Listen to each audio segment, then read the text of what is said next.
Are you shocked that we're here, that we're getting 7?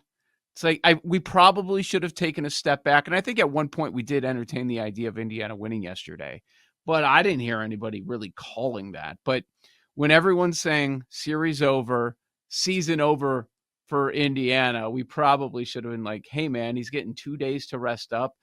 Maybe Halliburton's going to be all right, and he seemed just fine. But I didn't know a lot of people that were taking the Pacers to win. No, and I think a lot of people in that Thunder organization were planning on sipping champagne or spraying champagne after Thursday night was over. You have to think that way. I mean, I'm not saying that OKC overlooked Indiana, but you have to come into that game as a 6.5 point favorite thinking you're going to finish the deal. And I said last week and the beginning of this week, I think this is the most mispriced team of all time in the playoffs.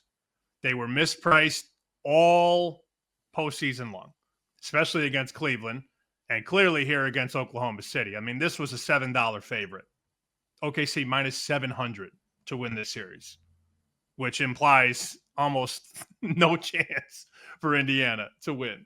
But going into yesterday's game, I vividly remember saying I have no thoughts on the side of the total. And we didn't exactly say, all right, money line parlay Oklahoma City with this or with that. All of my eggs were in the Halliburton basket. I just thought he was going to be ready to go. Conversely, I never thought Indiana money line. I think we discussed maybe a little first half potentially. Pacers +3, but I didn't pull it. I played nothing, side or total. Am I surprised or am I stunned? Kind of. I mean, who had this going 7 before the playoffs started? It's one thing to say going into game 6, this is going 7. But before the flop, man, I didn't hear it one time. Unless you talk to a Pacers fan or, Reggie Miller or somebody like that, maybe they would have said it. But nobody in their right neutral mind would have thought this was going the distance. The prevailing thought, it was a conversation of, is this 4 or 5? Like, no question who's winning it. Is it going to be a sweep or a gentleman's sweep? And the idea of 6, let alone 7, was foreign to a lot of people. Like, no, that's not going to happen. It's going to be the Thunder, and it's going to be a short series. And we obviously know where we sit now. So I think most people are surprised. But a lot of times we know this. When everybody's saying the same thing, okay, how do we differ? Whether it be the winner or just the number of games. Man, Campy had the Thunder, and we talked to him before the series started, and he was saying that he was not hedging at all. So I wonder how he's sitting. This is a team that he picked before the year started, before that number got super short. But yeah, I mean, now you got to be worried. It's a small thing, but I've got a parlay with the Thunder winning the title as my second leg, and I thought that was like a guarantee, and now I'm like, oh God, now I got to sweat this 7th game on Sunday, but thankfully it's going to be OKC at home. Is that why Campy's not coming on today? Because he's nervous? Probably. A little jittery. A little bit. What do you say, Jake? I understand it. He said he is busy taking the dog to an appointment, and that was why he couldn't come on. He's a liar. Pre-lunch. Just like Corby. Pre-lunch. That's what he's doing. Maybe. I'll have to text him and find out. You got to be nervous. You're game 7. Like, and we threw out that idea yesterday. Okay, what if this goes 7? And then your gut reaction was, give me the Thunder with everything, right? Mm-hmm. But now we're here. When you're here, it's a little different. And you mentioned how the Thunder have been mispriced throughout. And I think that's certainly a fair point. But how do they get mispriced? Well, you probably have a team that's overrated.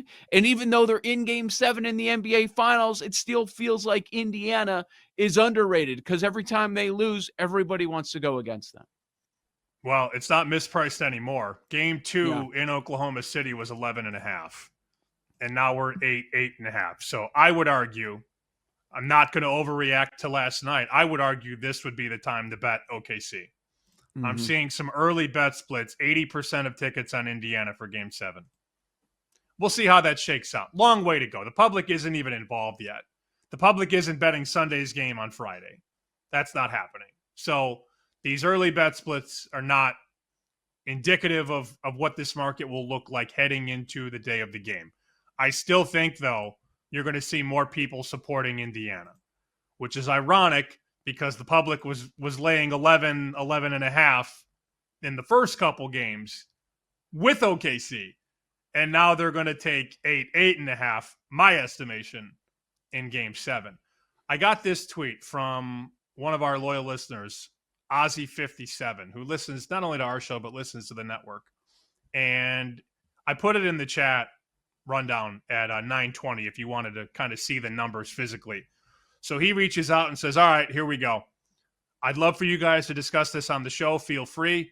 Here's where I'm at. He has a $10 two-leg parlay on Florida to win the national championship in basketball and the Thunder to win the NBA title. It's a $10 bet to win $1,700. So that's one of his tickets. What? I know. Well, Florida was 35-1, so When it's he a got huge it. ticket. Okay. He made this bet. I didn't have the date on there, but I mean, he had to make it. He had to make it before Florida got white hot and closed as one of the favorites. Remember when the tournament started? Florida was a co-favorite at like 5-1 or 6-1 or something like that. It's obviously long before that. So he's got Florida 35 already in. Now he needs the Thunder, which he had at plus 375. So the bet is $10 to win $1,700. He has a second bet.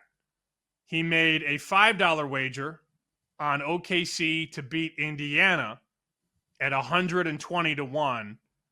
He made that bet on October 22nd. It's $5 to win $605. So total risk is $15. Yeah. Potential payout is about $2,300, give or take. And he says, what do I do? Do I hedge with the Pacers? Do I sit and do nothing? Do I add more OKC? No, you're not doing that. No. Come on. I think that was sarcasm.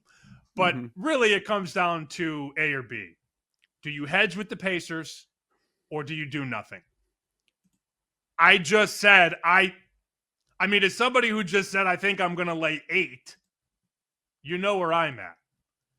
The hedge, you could take 8.5 with Indiana for a decent amount and try and middle it, or you take Indiana to win on the money line. And let's see, the best money line price right now is ...